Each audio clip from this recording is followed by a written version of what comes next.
Inside the Arena Actor Conversations. I'm not the bartender. But I'm Phillip Gabriel, and welcome to this edition of Actor Conversations. And we are getting ready for our third show of the season, which is Sweat by Lynn Nottage. Now, if you don't know who Lynn Nottage is, she is probably one of the most important voices in contemporary American theater within the last 10 years. And her name may sound familiar to goers at our RCP because we did produce Intimate Apparel in 2013, which was one of her shows. And now we're producing Sweat, which was the winner of the 2017 Pulitzer Prize for Best Play. As a matter of point, Lynn Nottage is the only female to have ever won 2 Pulitzer Prizes for playwriting in the history of the prize. And speaking of prize winning, I am here with current Scotty winner, Michelle Grotness, the director of Sweat. Scotties and Pulitzers are just as important. Just as important as each other, sure. Right, Sure. Here at RCP. Of course. So you may remember the last show of the last season we were able to do was All My Sons, for which you won a Scotty, a deserved Scotty. It was nice to get that. I mean, it was a great show. I had a great time directing it with a lot of great actors, so it was awesome. So you're back with another drama. Sweat by Lynn Nottage. I am. You've become the doyenne of drama. I don't know about that, but I do enjoy a good, meaty piece of theater, and this truly is a piece of theater that has a lot of layers to it that hopefully we're peeling back for everybody to see and watch and get the story. So Sweat is not necessarily going to be familiar to a lot of our theater goers here, as it is a new show. 2017, that's very new, especially to come here. Thrilled to have it. Tell us the story. It really is a story about a factory town, and it really deals with friendships. Obviously the bar. This is not a bar where everybody knows your name, but everybody does know each other's names. And this factory town is in the throes of an economic issues with a factory starting to close down, union strikes, and how that impacts the town itself and friendships and the lives that they're leading. And eventually it leads it is the impetus, this strike, this fighting for survival basically leads to it's the impetus to the one action that changes everybody's life within this little group of friends. That center around the bar in this town. When is it set? It's set in the year 2000, but it also jumps into 2008. So most of the show takes place in 2000. And that's really how the story weaves its way to that incident. And then we see the impact 8 years later and how fractured and divisive this one incident has been for the town and specific friendships. Within this group of people in a bar. Yes. So, All My Sons and Sweat. Yes. How are they different? How are they similar? Or are they?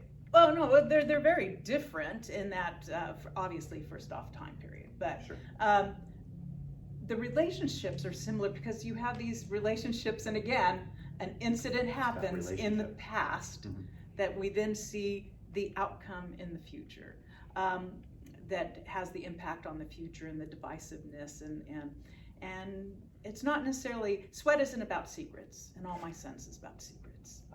Sweat is pretty upfront in a variety of ways, not only with what they talk about as far as survival and trying to live on a little bit of money, and how do we make it through the strike. I mean, it's very real in that But everyday sense. people. Yes. In a working class situation. And where it's not about secrets whatsoever. It's right in your face in a variety of ways. Like I said, language in this, it's real. Language. It's real. So we have a is it a PG PG-13 rating, plus. PG. PG-13 Okay. plus. Uh-huh. Yeah, it's there. So for anybody who's coming, please know, adult language. Adult language. And this is a decision that I think that we often struggle with it in a theater, in a community theater setting. Especially in a community theater. Especially in a theater community setting, about language. And you've made this decision to do the script as it's written. Well, it's part of their language. This is not. It's who they are. Yes, they have a way they speak on the job, the way they speak in the bar, the way they speak at home, and it is just real and true and raw. I mean, raw is the best way I can say it. And to take that away would take away some of the some of the meaning of the show. So, all my sons, Arthur Miller and Lynn Nottage, you're working with somebody who's just the way that they craft their words together, and their language is so important. Nottage is an incredible wordsmith. Yes. She really is. And I think that one of the things the audience has experienced during Intimate Apparel was just the richness of the language. That was at a different time period, though. She had set that, at the turn of the century. How is the language? How is she using the language now with this contemporary? Well, just what you're saying right there. I mean, she really is building her characters through their dialogue. And the dialogue in the bar is on top of each other. It's we're all having a drink and we're all having a beer or a drink and they're talking and they're listening and they're interjecting so she really is using the language to grow and communicate the characters in a way that's really quite interesting. And then they'll have like some really, really deep moments of reflection and here it is. But in a very natural way. So some of the best lines that have the most meaning, at least for me, are not throwaway lines, but they're in the dialogue, they're in the moment, right, as opposed to here it is, folks. So as a director, when you read this for the first time, I think there's different ways of reading a script. Obviously, you read it just to read a script, but when you saw what attracted you to this particular story, the script, as a director? Well, I really have to say I saw it first. Did you? So I saw it the Mark Taper. It was crazy good. Yeah. And when we started talking about it at the board, maybe this would be a possibility, I went, I'm on board if you want, if you'll let me direct it. And so I jumped at it because it's just, like I said, I like a really good, meaty, dramatic piece. And so it has just all of those things that I love. So I know as parents, we're not supposed to have a favorite child, and maybe as a director, we're not supposed to have a favorite character, but certainly as a director, you're also an actor. Was there a character that you're directing that the way that they were written, do you have a favorite? Is there a favorite in this show that you're... I have two in this show. Okay, that's fair enough. And they're so one of my favorite characters is Jessie, and she's a secondary character, but she is the barfly. So she is the drunk, and she just has some wonderful moments, and she's very funny. And so I love the way she is written and has a good time, because I've known those people. We all have. And then I think that Chris, who is really one of the most important pieces in this as far as changing, he for the better. So he's the one that has a journey that I like to see happen, because it gives us hope. Chris gives us hope. You've got an incredible cast. And we're going to be meeting two of them. Yes. When we come back. Yes. And I'm excited. So we'll be right back. What we're going to do is we're going to give you some information about how to get tickets, dates and times when the box office opens. That's all going to be on your screen. as well as all of our social media information, which is very important. And when we come back, we'll be meeting some of the cast Yes. of Sweat. We'll be back.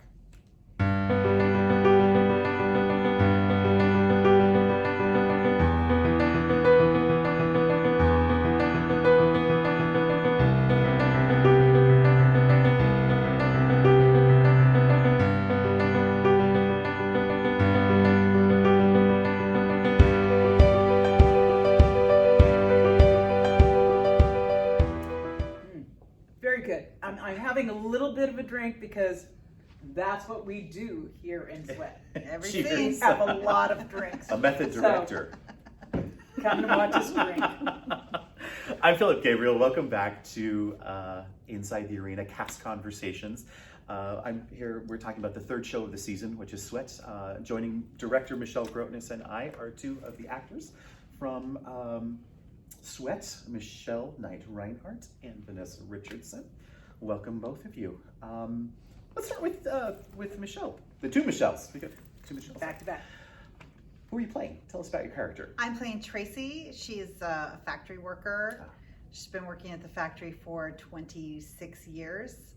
Her son also works there. Her husband worked there. Her dad worked there. She's a worker, and she's starting to have a little tension because there's mumblings that there's going to be layoffs at the factory, and then her friend gets a promotion. Instead of her getting the promotion, her friend gets the promotion, which causes a little friction, especially since there's a lot of friction at the factory and there's shakeups going on with the job. Right. Now, I understand this is your first time working here at Riverside Community Players. Yes, it's my first time. Amazing. Well, welcome. Tell us some of the places you've worked in the area in the past. Chino Community Theater. Okay. I live very close to there. My first theater that I did community theater in was there. Right. I've done shows at Rialto. I've done shows with Inland Valley Repertory Theater. And then I was a theater major. I did theater at Cal State Fullerton and Fullerton College, and in the OC area. So all of that is mostly proscenium. And so here you are in the arena. Well, how's that been as an adjustment for you? It's been an interesting adjustment. I've done three-sided thrust, and and actually, if you remember the old gallery theater in Ontario, that was a theater in not quite this circular of a round, but it had audience on all sides. So I did theater there. I did a lot of shows there, actually. It's always an interesting energy to, I think as an actor, you always feel that energy coming from where your audience is, but here, you're gonna just they're everywhere. feel that all around. Yeah, it's an interesting theater thing. in your face. You're in for you're in for a treat. Yeah, And this for is truly sure. theater in your face. Yeah, There is some in your face moments. Yep. So what attracted you to this particular character? What made you say, I want to audition for that? Well, I like a challenge. I've mostly done comedies. And so it's challenging to play something that's a little more dramatic. And she's very, very real. And this is a very real, a lot of people, it's going to cause a lot of coffee conversations or drink conversations after the show. Right. People are going to talk People about are it. going to line up at the tap to get a beer. To get a beer. It makes it, And is there, you talked about comedies, is there an element of comedy in your character? Are there funny moments? There has to be. There has to be, you have to enlighten people. And the very first time you see her is kind of in a lighter moment. They're having a good time, they're partying. It's supposed to be her birthday when you first see her. Right. And since you get the bond between her and her best friend, which is Vanessa's best friend. So Vanessa, you were in All My Sons. Yeah. I really enjoyed your work in that. I to see that. So tell us about your character. Yeah, my character is Cynthia, in her 40s. She also is a factory worker and is Tracy's BFF. And she has a son and a husband, and all of them are union workers. Unfortunately, the husband works at a different one. But she takes on a promotion to be a warehouse supervisor, which was one of her dreams. And unfortunately, she gets the burden of having to explain to all of her friends that she's worked alongside the line with for years that, hey, the company is about to go on strike and pretty much outsource. So it starts to... So there's a conflict. A conflict of trust, a breach of division, and she's stuck in the middle of trying to just defend her side, especially with management, but then also remain loyal as a friend and a former co-worker and colleague on that level. Yeah, that's the conflict. So it's just a lot of inner struggles also, as well as with everybody that she's known and pretty much grew up with for years. Before you auditioned for the show, were you familiar with either this work or Lynn Nottage? Lynn, yes. Yeah. Definitely saw Intermittent Apparel, loved her work, Yeah. and just really captures the internal moments of what characters are going through. And I love just the rhetoric that she brings forth in these characters. And I put on Facebook, for example, like, there's so much monologues. Yeah. But in those monologues, it really dives into how the character really feels, their perspectives, and why they drive and their motivation for what they decide to do. So when I saw Sweat, I was like, yay! And it's Lynn, yay! Yeah. When you're looking for shows as an actor, what is it, what sparks you? What says, okay, I want to audition for this? Is it? For me, it is, particularly I'll speak for Sweat. It was timely for what is happening today. Yes. It is imperative to tell a story that incites conversation and empowers people to gain a different perspective, especially with all these characters that are in the play. And it helps people have an understanding of what other people are going through. You may not have the same life or somehow, but you may know that, hey, we're living in times now that people lost their jobs. People definitely are losing loved ones. People are reacting to all these things that are happening in the world that are beyond our control. And sometimes we react in ways that we really don't want to, or we think is out of our character. And as a result, it leads us to these types of, these areas that we really never thought we would be in, particularly with jail or drugs, that kind of deal. So these are the stories that when I look at plays, that really brings me to want to share and tell that story from whatever character I'm able to tell it to. So you're also a playwright.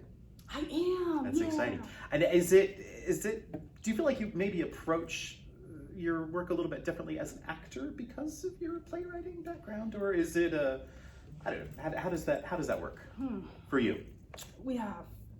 For me, it's a lot of what I see in my life and a lot of what happens with people. It really allows me to be able to tell a story and bring it out from a viewpoint that other people have shared with me, as well as what has been just in the world around me. So a lot of it is just what is there at the moment, pen to paper, execute. So All My Sons was your first show at RCP. So you're drama also. You've got the drama, that drama thing going. So you have two very dramatic shows and two very different characters, it sounds like. Yeah. How are those characters, as an actor and as a player, how do you feel like approaching those two characters, the differences? Are there differences? Are there similarities? I guess what I'm asking is maybe compare the two characters for me, if you can. In All My Sons and Sweat, both were married. That's a definite similarity. And both had struggles with their marriages. All My Sons had this conflict of people wanting to live different lives, and unfortunately, my spouse at the time, he wanted to do more with his life and career, and I was fine with where we were. So difference in elevation and desires and dreams. This, for Sweat, it's more of we really just want to survive is a similarity. But then as well, our choices and how we're trying to survive are very different, and it's clashing because now we have a child involved, which is also a contrast from All My Sons where we didn't have any children. So now thinking in the role of a parent with a child, it becomes this, I got to do this for my son no matter what. I still got to be the example, even if my husband has deviated, and it becomes just an internal war because you still love this person, but at the same time, you still want to do what's right. So it's always this ethical, internal situation that always conflicts within as well as outside. And you see that in this show as well. So we talk a lot about language in this show. And there's language, there's strong language. Obviously, my sons, we don't have that kind of languages, but let's talk about not necessarily the strong language, but and this question is for everybody, really. We're all working with, when you worked with All My Sons, you're working with language from 2 different time periods, 2 different decades, but yet very, very powerful. How is that language? How does that language inform the drama? If it's well, I think Vanessa talked a little bit that monologues. They tend to tell this. I mean, literally, they tell the story. And they talk about their past, both in All My Sons and in this, and how their past has shaped their present, and where they think it's going to shape their future. And then we watch the journey as they move through it. And the journey here is not necessarily an easy one. None of the characters go, I'm having a great time. They may have a great time in the bar, and believe me, they party a little bit in the bar. So this question is actually for everybody. Michelle and Vanessa, the actors, Michelle, director to actor. When your audience is walking out at the end of this show, what do you want them to be thinking about? And we'll start with you, Michelle. I want them to be thinking about the hope that is a possibility. I mean, it's not that they have to work at it. And I think at the end of it, they see, there is hope, but they also need to, and they have to take the responsibility for actions, because it's one action that impacts. It's that one event, and that's the way it is. Michelle, what do you? I hope similar. I hope they take away the feeling of, I guess not just of hope, but to let go of things that you can't control. You can't control it. And let go of hopelessness. Does that make sense? Yeah. Find another way. If your way, you're hitting the dead end, you need to turn around and find another route that's satisfying and helpful, and not just beat your head against the wall of the dead end, so to speak. So I'm hoping give up hopelessness, I guess. Right. Vanessa. Yeah. Change and evolution. Okay. All right. And that's actually the line that my character says. But definitely because this was happening now in our world, and we're seeing it in a rapid way, in a rapid pace, and a lot of it is with finances, with health, with racial, social injustice and stuff, things that are in this play automatically, and it is empowering us to have these conversations, but then with that comes the decision to let's make the change, let's start taking the steps. That's what I would like for our audience to have. And I think you see Chris start that. Absolutely. That's why I'm saying Chris is one of my favorites, because he's the one that's moving forward. Absolutely. Agree. He learns the lesson. Yeah. So one last question, and it's completely off subject and fun, I hope. So we're going to start with Vanessa this time. So, favorite celebrity crush? Oh, man. Michael B. Jordan. No! Here we go. Michelle. I almost answered, sorry. Michelle won.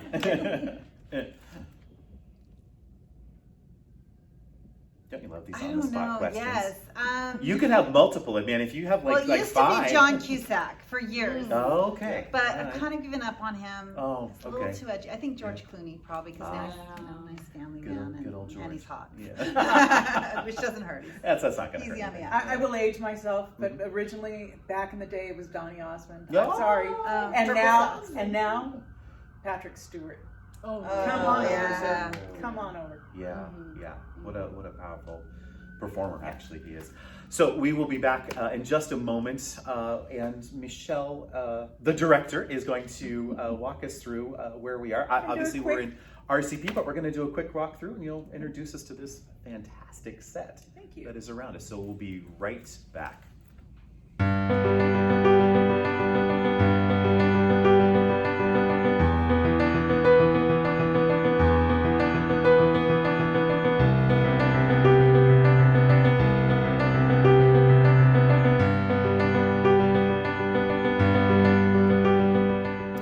Back with director Michelle Grotness Yes. for Sweats, and who's about to lead us on a tour of Yes. a place that's very familiar to you, Riverside Community Players, but We are transforming it. we're transforming it. We are So walk us transforming through it that into transformation. This, wonderful place Yeah. that people would love to come and sit and enjoy a drink. We've got our Bar snacks. Bar snacks. Now this is an old school bar. Am I because- allowed? Am I sure, allowed to go. eat the You can props? have No, a I couple better. props. Old school bar because we actually have ashtrays on the tables, which Yeah. no longer happens. Right. And we're over here. We've got our restrooms going out that way and our dartboard. I'm going to wait and see what happens with that, but we'll have fun with it. This is incredible. Look at this. This is a full. I mean, this is a full bar. No, you could it's good. you could take this out and sell it to someplace that We could. it's incredible. We could. And Cameron Harris has been my tech director and has been doing some great work. Right. We've been shopping for stuff. You know, we've I- got I a don't- full on Oh, that's look at this. This is register. We're gonna have our bar back here, Okay. so we'll have bottles, top shelf bottles, of course. Of course. And then which never get poured in this place because they can't afford it, and some glasses, supplies. We've got our working tap. Look at that. So we will be actually pouring beers now. Wow. Non-alcoholic beers. I'm going to say I'm going to be upfront, well, but all right. non-alcoholic beers. You but ruined the illusion. we will right? actually be during the show. That is incredible. So a working bar tap. Well, that's probably a first for RCP. I think it might be. Yeah. I think it might be, but it's very effective. You know, if you right now we're working water because it costs so much to get beer. Right. So you know we're going to be able to. Well, look at that. Pull it out. I don't know if Boom. you guys can see that, but she is actually pouring water out of a working tap.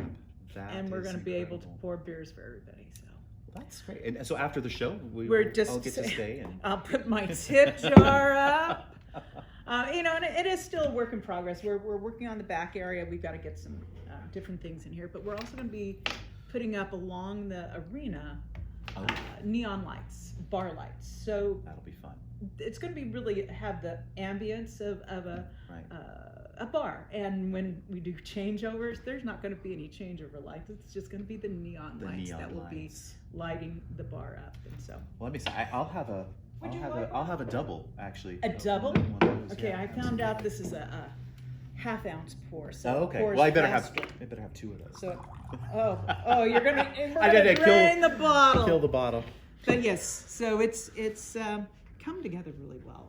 Michelle, thank you for taking the You're time welcome. out of your rehearsal schedule. I know that these last couple of weeks, the time is absolutely precious. It's crazy. I am really excited about seeing this show. Thank you. And I'm excited about getting it up and on its legs. Yeah, and it's- and we've been working hard at it. We've got a little bit more, and there's some really intense things that happen, but there's also a lot of fun and humor in it because it has to be for life to survive. And I think one of the most exciting things is that it's so fresh. Yeah. Not only is it timely, but it was just produced in 2017. And here we are. Yep. So I'm excited. Okay, run down the dates with us. When's opening night? February 11th. Okay, February 11th. And we run 3 weekends, and we close on February 27th. All right, and box office opens always the Monday before the opening night, which Would be the they have to do some math there. The 7th. The 7th. Thank you. That's Lynn is mouthing the 7th behind us. So, as we sit right now, we're going to go through the COVID guidelines for the theater. Now, these may change, so please check our website and our socials for the most up-to-date information about COVID. So when you come into our theater, as per the state of California and the California Department of Health, we must be masked while you are inside the theater. There is no assigned seating here at RCP this season, so that you may socially distance as you desire. So if you have a group of 3 or 4 of you, that you may sit wherever that you like. So when you make a reservation, it's absolutely open seating. So get here early. Yes. To get the best seats, and I would get a seat by the bar myself. I think we're going to have somebody just stand here and go, do And not guard. pour Yeah. a beer as they come in. So that's Sweat at RCP. Anyway, thank you You're very welcome. much. Thank and you. We look forward to seeing you here at what's the name of the bar? There is no name. There is no name. Is this the bar? The bar with no name. In Reading, Pennsylvania. Okay, well, we look forward to seeing you in Reading, Pennsylvania at the bar. Yes. Cheers. Cheers. Oh, wait. Wait, get it. There we go. Cheers.